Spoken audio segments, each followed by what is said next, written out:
नमस्कार दोस्तों, मैं मंजू हल्द्वानी उत्तराखंड से। दोस्तों, आज मैं आपसे गर्मियों में बहुत फ्लावरिंग करने वाले सदाबहार प्लांट बिंका के बारे में बात करूंगी। इसका एक नाम भी पेरीविंकल और सदाबहार भी कहा जाता है। ये प्लांट पूरी साल हमारे पास रहता है, पर इसमें फ्लावरिंग गर्मियों के समय ज़्यादा होती है। दोस्तों, ये हाइब्रिड और देसी दो किस्म की वैरायटी इसकी बहुत प्रचलित हैं। मैं आपको इसकी देसी किस्म की वैरायटी दिखाती हूँ। देसी वैरायटी में इसमें एक पर्पल कलर में, एक वाइट कलर में आता है, पर जो हाइब्रिड वैरायटी होती हैं उसमें ये बहुत सारे कलर्स में आने लग गए हैं आजकल। वाइट, पिंक, रेड, कई कलर्स आते हैं इसके अंदर। जो मेरे पास है मैं आपको दिखाऊंगी। जो ये सदाबहार का प्लांट होता है, इसकी देसी किस्म की जो वैरायटी होती है उसकी मेडिसिनल प्रॉपर्टी भी बहुत होती है। शुगर पेशेंट को सुबह खाली पेट इसके 7 फूल या 7 पत्ते खाने के लिए कहा जाता है, ऐसा हमने पढ़ा है कई जगहों पर। तो दोस्तों, बहुत आसानी से ग्रो होने वाला और बहुत आसानी से चलने वाला, कम केयर वाले इस प्लांट के बारे में आज आपसे मैं बात करती हूँ। सबसे पहले मैं इसकी मिट्टी के बारे में बात करती हूँ। इसकी मिट्टी अगर आप इसकी देसी किस्म की लगा रहे हैं तो उसके लिए तो कैसी भी मिट्टी होगी वो चल जाएगी, पर इसकी हाइब्रिड किस्म जो नर्सरी से हम प्लांट्स लाते हैं उनको लगाते हैं तो उसके लिए थोड़ी सी हमको मिट्टी गमले में जो बनाएंगे वो पोरस बनाएंगे। उसमें एक भाग गार्डन सॉइल, एक भाग सैंड और एक भाग हम उसमें कंपोस्ट मिलाएंगे। गमले में जो प्लांट हमने लगाया होता है उसकी मिट्टी जो है सूखने पर हमने उसमें पानी देना होता है। ये आपके यहाँ के टेम्परेचर पर डिपेंड करेगा। अगर कहीं ज़्यादा टेम्परेचर हो जाता है तो वहाँ दिन में 2 बार देना पड़ेगा। जहाँ थोड़ा टेम्परेचर कम है तो वहाँ दिन में 1 बार देकर भी हो जाता है। देसी किस्म की जो वैरायटी कहीं दीवारों पर या रोड साइड या कहीं घर के बाहर लगी होती हैं उन पर तो कोई पानी की ज़रूरत नहीं होती है, क्योंकि वो अपनी ज़रूरत के लिए जो पानी चाहिए होता है वो ज़मीन से सक कर लेती हैं अपने आप उसकी जड़ें। देसी किस्म की जो वैरायटी होती है बहुत हार्डी भी होती है, पर जो ये हाइब्रिड लगाते हैं इसकी हमको कुछ केयर करनी पड़ती है। फर्टिलाइज़र जब हमने प्लांट को लगाया था तब तो हम डालते ही हैं, साथ ही जो घर से निकलने वाले हमारे किचन वेस्ट के जो फर्टिलाइज़र होते हैं वो भी डाल सकते हैं, और सरसों खली का लिक्विड बनाते हैं हम उसको भी डाल सकते हैं।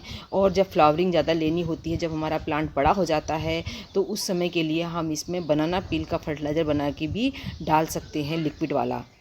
दोस्तों, ये जो बिंका प्लांट है जो देसी किस्म होती है वो तो ज़मीन पर लगाने से 3 फुट तक पहुंच जाती है उसकी लंबाई, पर जो हाइब्रिड वाली किस्म होती हैं वो 1 से 1.5 फुट तक उनकी लंबाई रहती है। बिंका प्लांट की एज 1 से 2 साल तक के करीब चल जाती है। अगर आपका बिंका प्लांट देसी वाला इस साल फ्लावरिंग कर चुका है, अभी तो चल रही है फ्लावरिंग, उसके बाद इसकी कटिंग कर दीजिएगा ऊपर से, और तो सीजन आने पर इसमें दोबारा से नई कोपल आएंगी और उनमें नए फ्लावर्स आएंगे। मैंने तो सर्दियों में इस प्लांट पर कोई फ्लावरिंग नहीं देखी है। देसी किस्म में कुछ कुछ फ्लावरिंग होती है, वो फ्लावर्स भी बहुत छोटे होते हैं, पर जब फरवरी का महीना आता है उसके बाद से इसमें ग्रोथ शुरू होती है और इसमें फ्लावरिंग शुरू होती है। इस प्लांट की प्रोपेगेशन बहुत आसान है। इसको आप इसमें आने वाले जो ये प्लांट होता है, जो प्लांट है इसमें जो फ्लावर्स आए हैं इस पर बाद में सीड्स बनते हैं। 2 फलियाँ हर जो साइड में 2 फलियाँ अक्सर निकलती हैं, उन 2 फलियों में ब्लैक कलर के सीड होते हैं। उन सीड से आप इसको आसानी से ग्रो कर सकते हैं। साथ ही इसको कटिंग के द्वारा, जो इसकी छोटी सी कटिंग मैं बताती हूँ कितनी बड़ी कटिंग लें आप। इसकी 3 से 4 इंच की कटिंग लेकर आप इसको अगर लगाते हैं तो ये आसानी से ग्रो हो जाता है। देसी किस्म भी कटिंग से ग्रो हो सकती हैं और हाइब्रिड किस्म भी देसी कटिंग से आसानी से ग्रो हो जाती हैं। साथ ही इसकी ये प्लांट जो किया है मैंने कटिंग से ही ग्रो कर रखा है। ये लास्ट ईयर का ही प्लांट था। लास्ट ईयर में जब प्लांट आपका मरने लग जाए, आपको लगे कि आपका प्लांट कुछ डल हो गया है, तो उसकी एक कटिंग लेकर आप उसको आसानी से ग्रो कर सकते हैं। साथ ही इसकी जो प्लांट है उसके ऊपर की टिप्स को भी तोड़कर आसानी से ग्रो किया जा सकता है।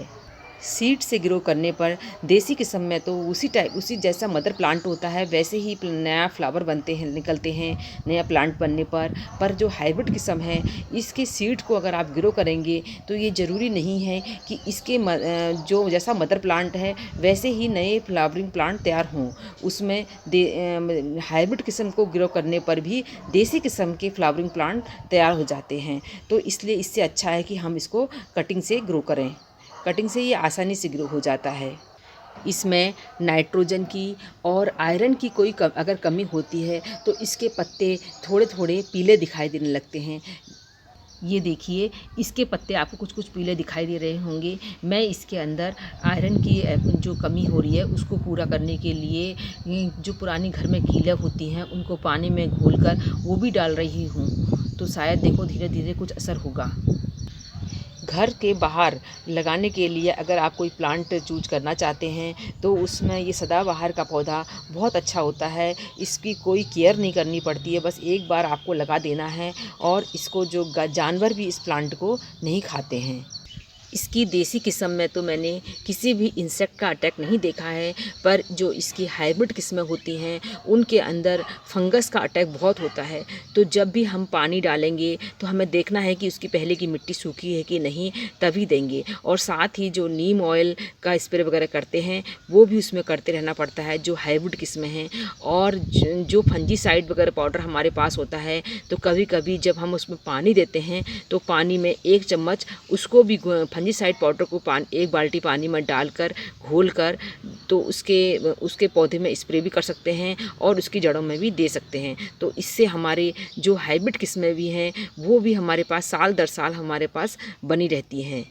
घर के बाहर लगा हुआ ये सदाबहार है, इसको न कोई पानी देता है न कोई खाद देता है, फिर भी देखिए ये ज़मीन पर लगा हुआ है, इसलिए ये बहुत अच्छी इसमें फ्लावरिंग हो रही है और ये इसका सीजन भी है, बहुत अच्छी ग्रोथ भी चल रही है इसके अंदर। दोस्तों आज मैंने आपसे बिंका प्लांट की केयर के ऊपर बात करी। उम्मीद है आपको पसंद आया होगा तो मेरे चैनल को लाइक शेयर सब्सक्राइब ज़रूर करिएगा। फिर मिलेंगे किसी दूसरे टॉपिक के साथ, तब तक के लिए नमस्कार।